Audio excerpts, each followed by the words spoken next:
Hey everybody, welcome to another edition of the Falcons Corner. Voice of the Falcons, Mike Rickard here with, again, another pinch-hitting performance. Assistant Athletic Director Eric Larson, formerly known as producer. True. And we always talk about adversity, and you always step up to the plate when you got to do it. So here I am. How about adversity? How about athletic intern producing the show? Nicole. I like it. She's doing a phenomenal job already. She's nervous. She's not even on camera. But she hit the button hard. She did. We're good. And she got those earphones in okay, too. I love it. We're missing Chris today. He's taking care of some family stuff, so we wish him the best. Absolutely. And he'll be back on campus, in a couple of days, so we wish him and his family best. Hopefully it works out for him. But I think we have to start the show on the way the whole news pattern cycle is going. Is just one quick question. Were you a Kobe Bryant fan? I don't think it matters. The news that broke yesterday is just, it's beyond belief.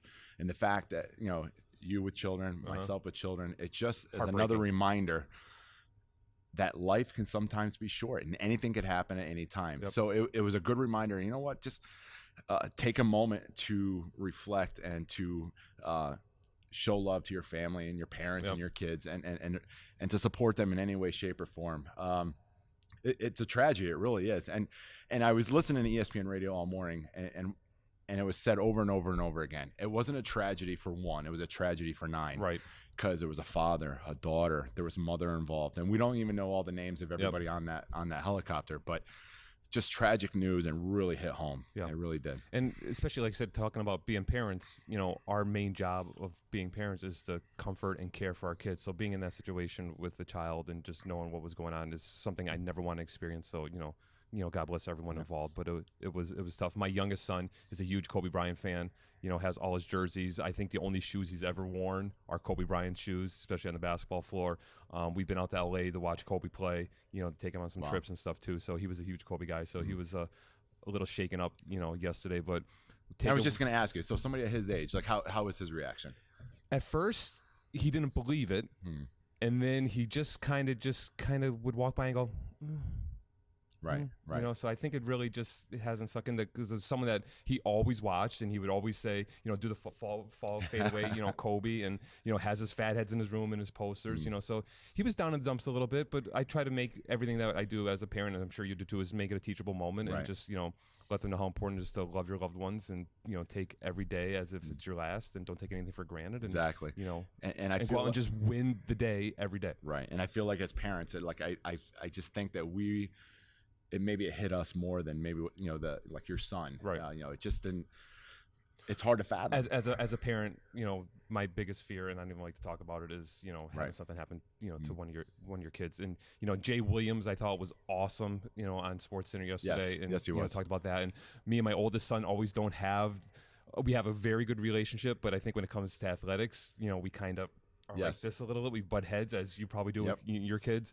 So he was here working out yesterday. So after listening to Jay Williams, I gave him a nice big hug and told him I loved him. And then I went back a second later and I gave him another one because I was told I should do it again. Right. And I think that's important. I think it's important for us all.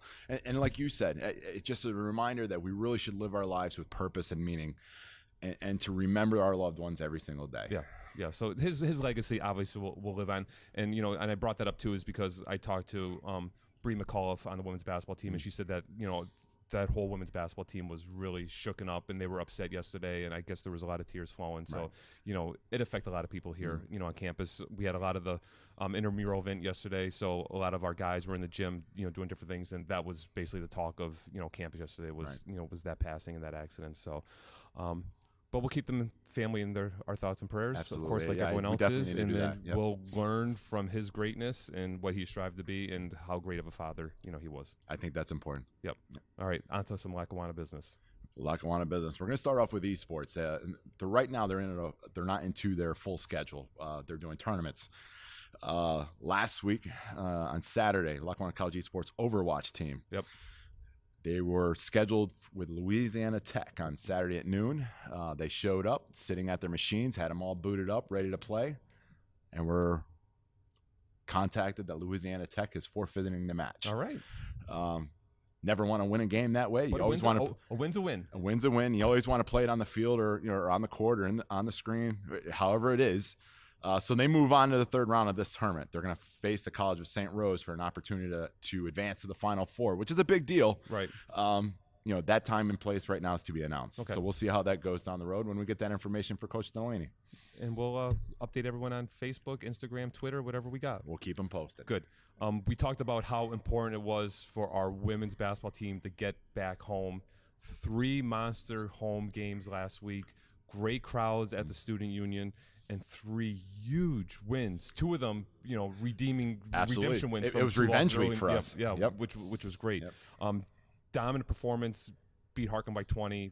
Revenge a tough Union team who's always been our nemesis. Beat them by 28. Dominated them, defensively. And then Monroe, who we lost in a nail biter early in the season, came back and beat them by 27. And I think it was important for us to see this team. They're getting better. Yep. They're getting better every time we see them. And they really put the defensive clamps down on these teams. Yep. They struggled at Union, and we've talked about this before. It's a small facility there. It's a tough place to play because you don't have room to move. Yep. So when they get here and they get an opportunity, you don't have room to breathe. Right. When you have officials leaning up against the back wall to rest themselves, that's too small. Yeah. So now when you get an opportunity to play on a big floor and our gym, they can take care of business, and they were able to press and run and be honest with you, they really ran these 2 teams off the floor. They really did. Yeah. And if there wasn't the stoppage in the game, from clock issues and that kind of thing, it could have been worse. Yeah. We really could have put it on them. Yeah. And announcing the games and being close to the floor, Coach Whittington cracks me up because she just does not quit. Whether they're up 30 or up 5 or 50, she is the same intensity and want to bury you attitude every game. And it makes me nervous. I just want her just to sit down. She doesn't sit the whole game. I want her just one time this year is just to sit back, put her arms back, relax, cross her legs or something, and just watch her team play and not worry because she's making me nervous. She doesn't do that before the game either. I don't even know when she sits down after the game, but I know it doesn't happen often. Right. But a lot of different standouts, things that stand out to me during those games was like, I'm a 3-point guy. So the Harkin game, we shot like 58% from 3. And before I even go further, this is just a little tribute to Chris since he's not here today because he's the stat notebook guy. Oh, this is fantastic. What do you got for me? I have notes and a notebook, so this is Chris. So, adversity, I'm reading off. And I want to remind everybody, just so everybody's aware, this is very unusual for Mike Rickert to have notes. Right? It is. Yes. I just like, are we filming? All right, let's go. Let's go. And then Chris will be here and he'll say, all right, Chris, what do you got? He's got all the stuff. I don't want to you're my boss. I don't want to put that much pressure on you. But, 58 against Harkin. The Union game, the defense really stood out. Union didn't have a chance offensively. And then, free throws I know is always important. So in the Monroe game, we were at the line a ton of times and, shot about 85% from the line. And that's a huge deal. And like I said, when you're playing at home and you're able to spread the floor out and run, you're getting some open looks, and we're knocking them down. Yep. We're getting to the free throw line, and we're knocking them down. Our top free throw percentage shooters are all shooting 75% and higher. Yep. That's a great number to work with. Defense, free throw line, shooting, that's going to win games, and that'll be, look forward to that down the road. And Sierra Lloyd was out of her mind. She dominated, the last couple of games, and just from all standpoints, defensively, offensively, distributing the ball. She found the open cutters. She found the open, the spot up shooters. Yep. She found them. Yep. And boy, did she knock down some big time shots in the Monroe game on Saturday. She did. In Monroe, she was, dropped 29, 4 of 6 from 3. A great game. I did see her before the Monroe game, and I gave her a little, hey, Sierra, can you hit someone in the face? Because it's been a while since she hit someone in the face with the basketball. She called out Kiana Williams. She did have, a handful of assists to Kiana, but to Kiana's credit, her hands were ready, so there was no basketballs hitting any faces, absolutely. this weekend. Union 14-7, but like I said, terrific defensively, and then she led off the week, against Harkin with a double-double, 17 and 11. Fantastic outing, and what was the Monroe game? 28, 29? 29. So, for that reason, she's our athlete of the week this week. And well-deserved. Her performance was tough to overlook, and it's well-deserved. Yep, and I hopefully, she's creating noise in the junior college women's basketball ranks and, getting some attention because, she deserves a lot of recognition, nationally for the stats she's putting up, how she's leading the team, and what she's doing for Coach Whittington. And just to remind everybody, with the LC Fan Network. So if you miss these games, you want a chance to see what these girls are all about and what they're doing, check out our YouTube page, youtube.com/Lackawanna College Falcons, and you can be able to see these games. And we even had the opportunity to have somebody, Chris Sawyer and Steve Young, call the last couple of games, and they came out beautiful. Yeah, it just adds a whole new aspect to the game. you got to go check these games out. Yeah. You got to watch these and see what these girls are doing, and they're definitely getting noticed. Yeah. It's a big deal the way they're playing it, and they got a little bit of a test. They'll be back on the road again, so we'll see how they do, and what the transition is back on the road where it can be tough. Right, and it's nice to even Sierra. She's a local girl, went to Scranton High School, from the area, so we should have some local fans, coming out here. One of her former assistant coaches at the high school level was a very good friend of mine, and when I saw him last week, I just gave, hey, Sierra is really good at basketball, and he was like, he may have used some expletives in describing that comment, and I won't share them here, but, it's true. She's just really good at basketball. Right. And I tell my youngest daughter, Elise, who's in 7th grade, basketball player, playing at Riverfront, over the winter. Al, watch this. Watch Sierra work. Watch how she sees the floor. She's patient most of the time. Right. Just watch how she plays the game. Just pay attention, because she's a good person to watch and a good role model to learn from. Right. And not only that, a terrific student. So terrific that we couldn't get her as a guest as Athlete of the Week because she is too busy with classwork. We like to joke about that, but she's doing what she's supposed to do. She is. We want to get her on the show, and we'll make sure that, we got to get caught up on Definitely. some of the guests. We got to do that. Of course, academics always come first, and with us taping and, their class schedules, we'll make sure we. And sometimes we don't know when we're taping. Exactly. We never know. It just be like, hey, it's time to do it. Let's All right, go. Let's go. But a great week of women's basketball. Like I said, they're on the road, but I hope we could keep it rolling for them. I'm excited about them, and like I said, they're just getting better. Yeah, they're just getting better every time I see them on the floor. Yep. And then some wrestling to talk about. We were down at Wilkes on Sunday. At Wilkes, yep. At the John Reese Duels. They went 1-2 over the weekend, but they showed up. They wrestled their butts off. So, they're wrestling NCAA teams. So, by the time they get to their second and third match, of course, they're tired, they're gassed. Yep. But they really showed up. They did well. Right, and I think Jaden Bortz was 2-0 as well as Joel Turner Rogers, or 2-1. I'm sorry. Yes, they were both 2-1. So they had some standout performances, and I think even was it Rochester Institute of Technology is top 20 in the country, Division III. So there's some quality wrestlers that they face. So. And that's just that's just a great test going down the road and getting these kids ready for the postseason, and they're another group that's exciting to watch. So we've had an opportunity to see them a couple of times here and win, but it's fun to watch these kids. It is, and I think they're back at it on February 1st. I think. Yes. They're down in Williamsport at Penn Tech, I believe, at a dual or quad match, or so. You're making me nervous with this iPad. Well, I like to have the information right at hand, and I have it all here. You know who's more nervous about that? What's that? Chris. He could use an iPad. All right. Chris? I'm a digital guy. He's an analog guy. All right, I got you. But I know that we just got notification that we're going to be back home with wrestling here at the Student Union. I think we have another home match planned for the 15th, right? Yes. Did I have that right? Okay, good. So, another chance to and we look forward to seeing them back here. Yep. And then before we know it, regionals will be here, and we'll send some guys out to nationals. Yeah, and I'm looking forward to that. And that'll be right here on our floor. That'll be a great time, a great tournament. And I can't wait to see that. Yeah, it'll be exciting. But we do have an interview coming up with our men's basketball coach. That's right. Landon Gabriel. Yeah. He has some nice things to say. We had a conversation with him. You were behind the camera for this interview. That's okay. So Chris is magically going to appear in this interview because we taped it a couple days earlier. But that's what we do. It is. It's magic. We don't need to say anymore. But hang tight, everybody. We'll be right back in a few moments to talk men's basketball with Landon Gabriel. Take flight. Hey, everybody. We're back on the Falcons Corner. Voice of the Falcons, Mike Rickert. Of course, with my co-host, SID, Chris Sawyer, and with new head men's basketball coach, Landon Gabriel. Landon, welcome to Lackawanna. Welcome to the Falcons Corner. I'm very excited to be here. I've been a big fan for the last couple of weeks following you guys. We have a lot of big fans out there, so that's no surprise to Chris and myself. I know it's not the perch, but we figured since this is your floor now, no better place than to interview you and ask you a couple of questions than on your home floor. Now that you've explained that, I like it. I was actually a little bit upset I wasn't up on the perch for you guys, but glad to be here on the floor. We'll talk with our producer. He'll make sure we get you up on the perch. We'll take a little stroll while we're at it too. First thing I have for you is this is an opportunity for Falcon Nation to get to know you a little bit. So why don't you just explain the Falcon Nation, a little bit of your background. I'll even give you the mic, Landon. Oh, excellent. I'll share. Excellent. My background is I played high school basketball at Carbondale area, so I'm a local high school player. I went to King's College, so I was a local college basketball player as well for 4 years. And I've been the head basketball coach at Carbondale area for the last 13.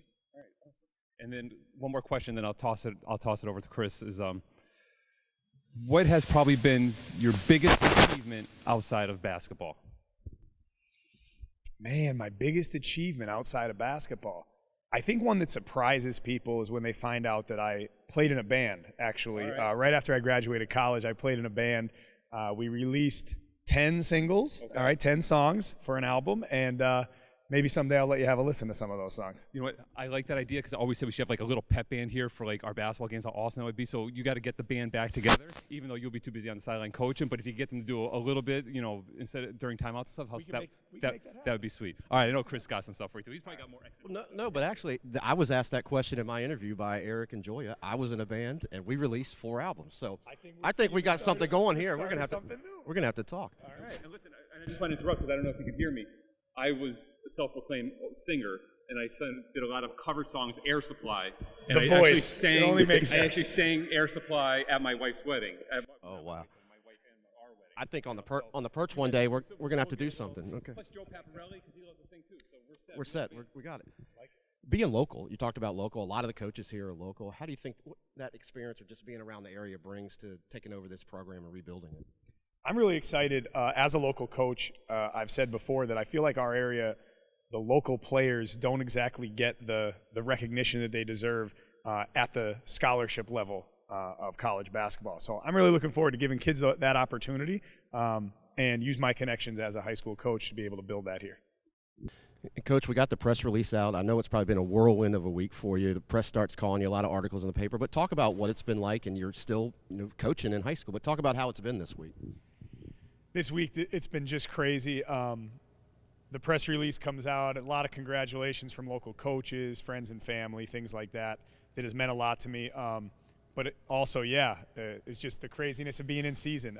We still have a month left with our high school team and practice every day, games, and then dealing with this stuff on the side as well right now, like trying to get involved in recruiting players and making contact with some coaches outside of the area and things like that. So it's been a crazy week, but I'm really excited. I'm glad to be a part of it all. When you talk to your guys up at Carbondale, now you've been there for a while, how do they react to you telling them? The players and the coaching staff were extremely supportive, and I was very happy that they handled it the way they did. Very supportive. Actually, I was probably the most emotional one in the room talking about it. And when I got emotional, the kids all started clapping for me, the coaches. It was just a great reinforcement that I'm doing the right thing, and everybody has my back, and I couldn't ask for more. Right. And I think that's important, gauging that reaction from your guys now of knowing that we probably made the right decision, because if you're that influential with those high school guys and the impact that you can make on some junior college guys is huge. Another question for you: we always talk about how important the support staff is. Football with Coach Reese, Coach Bardini, Coach Whittington with Aromanic and the rest of her crew. Have you thought about assistants putting together a staff yet? So I've thought about it. Obviously, I've reached out to a couple coaches. But nothing set in stone. Obviously, a lot like the process with choosing me as the head coach, everybody's in season right now. So they're committed to their teams, and that's what they're all focused on. And I don't blame them for that. And we're just going to work on it in the coming weeks. And as soon as we have news, you guys will be the first to know. That's good to know, because we need breaking news, right? We need breaking news on the top. That's the only thing we're missing is breaking news. And I think Eric, he could probably get a little breaking news, caption on the bottom. That would be awesome. We know you're local. We always talk about the history of this building. Let's fast forward a year from now. How is it going to be leading your team out into this building, onto this floor? How's that going to be for you? It's going to be awesome for this to be my home floor. As an elementary student, I used to come here for high school games when Carbondale area was deep in state playoff runs. As a high school player, I've played in here a few times. As a high school coach, I've coached in here a few times. I mean, all the history in this building is very well known. And to make this my home floor, and eventually to have a team full of guys that get to use this as their home floor, we are certainly going to take a ton of pride in that. Awesome. I'll give you one more, Chris, and I'll get back to you. Of course, you have like a clean slate. So what are you looking for? What is a Landon Gabriel prototypical player? What are you looking for to fill your roster out here at Lackawanna? really, because it's a clean slate, we're looking for dynamic players that can do anything. Whether you're going to fill the role as the shooter, the rebounder, the defender. We're out there looking for all those things. So I think that's going to be a selling point for players too. You're going to have the opportunity to really walk in the door and on day one put your imprint on the basketball program here. And we even talked about, I think Chris and I talked about it a little bit too, is that maybe year one we might have a couple bumps, but when you got that whole group of sophomores coming back, because very seldom the junior college team could roster a full group of sophomores. Year two could be outstanding. Right, and that's the thing. There's going to be some challenges, but there's also going to be some benefits to the situation that we're in, and when that could be one of them, and we're certainly hoping so. Yep. And kind of follow up on what Mike just said. It's a clean slate for you, and how did that play into your decision process? You're interviewing for a team that really you're going to build when you've been somewhere for so long. So talk about that and how your mindset changes a little bit. Yeah, I think that that was part of the attraction, is that we know that the situation wasn't exactly ideal, that we ended up in this position. But coming in here, it's a clean slate. I mean, I'm going to be the one who gets to lay the foundation for the future of Falcon basketball, and I'm really excited for that challenge. First day at work, you get on the Falcons Corner. So, I mean, it's all downhill from here. You need like 3 more visits to Ty Duda, 1.5 to Ty Coach Whittington. You need like 12 to tie with Danny Berg, because he sneaks through the back door all the time to try to get on camera. So I'm off to a good start. I think this is a good pace. One for one. This is a good pace. Thanks for joining us. Congratulations. Thank you very I know you much. have a game tonight. I'm going to kind of wish you good luck tonight. Just because my You'll be son is sitting on the other playing side. your You'll be guys sitting on the tonight other up side at of the gym, Carbondale. So that's it with new men's head basketball coach Landon Gabriel. We'll be back in a moment on the Falcons Corner. Take flight. Hey everybody, we're back on the Falcons Corner. Going to wrap it up a little bit. Great interview with Landon. Really shows why our leadership made that decision, to have him as our men's basketball coach. I'm excited for him, and I think he can have a lot of success here. I really do. Yep. I did get a chance to talk to him, Friday evening. I did see him out. And speaking of Friday evening, I was at my son's high school basketball game, and I've had someone come up and approach me and said, "Hey, Mr. Rickert, I know you from watching Falcons Corner. I see you sitting on the perch. What a great job you guys do." So how about that? I love everything about it. I don't want to ruin the moment, but I have to ask the question. Who was that person? Well, it just happened to be Landon Gabriel's dad, Mr. Gabriel. Okay. But still. And I know that man. He does his research. One, that's good, because then his compliment I'll take. That means something. I got you. But when I did mention that to Chris, he said that he's going to reach out to our agents. We're going to get some photographs made of the two of us, and then we could just have them ready to go sign them and pass them out as we're walking around town. Well, you need to be prepared, because that could happen anytime now. We are red hot. That's how big fire. it's getting. Yep. And speaking of red hot, still our football guys, just a quick mention before we wrap up. Tons of FBS coaches still trying to get our guys. I know our guys are ready to make some decisions, those that haven't already. It's a revolving door downstairs right now. Yep. Well, like I said, I'll mention a couple like Ohio State, Oklahoma State, Colorado State. Yep. There's a bunch. Not to leave anyone out. Buffalo. A bunch. So we'll have some Maryland. We'll have Indiana. I'll just keep naming them. And we're planning on February 5th. That's going to be a live event, so that's something for everybody to tune into. Yep. So we can see some of these announcements that haven't been made already, and we're all looking forward to it. I'm excited for them, and I know they're excited. And football, all our guys that are going to be playing this spring, they start their lifts tomorrow, so it'll be exciting to get back with them. So a lot of things happen here at Lackawanna College. Make sure you keep tuning in. Tune into LC Fan Network for any other updates, women's basketball games, wrestling, whatever you want to catch. Thanks for pinch hitting again. Absolutely. Good job. I love it. We'll have you back again. I hope so. Well, maybe it might end up being a 3-person forum. That's a lot of conversation, but we'll make it work. We can figure something out. Everyone, that's a wrap on another great episode of Falcons Corner. We'll see you all next week. Take flight.